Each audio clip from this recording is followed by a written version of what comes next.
First ఏం వేస్తా చెప్పే. జీలకర్ర వేయించిన కొద్దిగా వేయించిన, అదేంటి మెంతులు కొంచెం వేయించిన, కొన్ని ఎల్లుల్లి, పచ్చి కొబ్బరి, తర్వాత పచ్చి కొబ్బరి, ఇంత ఉప్పు, ఇంత కారం, అంతే. మిక్సీ లేకపోయినా ఇట్లా నూరితేనే మంచిగా ఉంటుంది. ఆ మిక్సీలో నాకు అస్సలు ఏనే బుద్ధి కాదు, అల్లం ఎల్లిగడ్డ కూడా ఏ బుద్ధి కాదు. ఇట్లానే వేస్తా, ఇట్లానే వేసి దంచుతా. పచ్చడి, పుంటికూర పచ్చడి అయినా, అది ఇది పుదీనా పచ్చడి అయినా ఇట్లా వేసేది అలవాటే లేదు, అసలు మిక్సీలో వేసేది అలవాటే లేదు. అందుకనే కమ్మ ఉంటాయి. మనం చేస్తే మిక్సీలో లొడలొడ. ఓపికతో ఇట్లా నూరుకుంటేనే మంచిగా అనిపిస్తుంది. రోటి పచ్చడి అని ఎందుకంటారు, అంతే.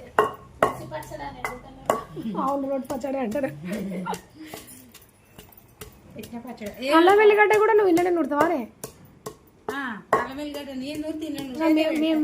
మేము ఈ జనరేషన్ వాళ్ళు అందరం మిక్సీకి వేస్తాం అనుకోగానే.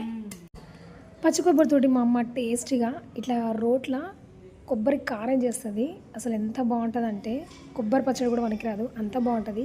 వీడియోలో చెప్పినట్టుగా ఒకసారి ట్రై చేసి చూడండి.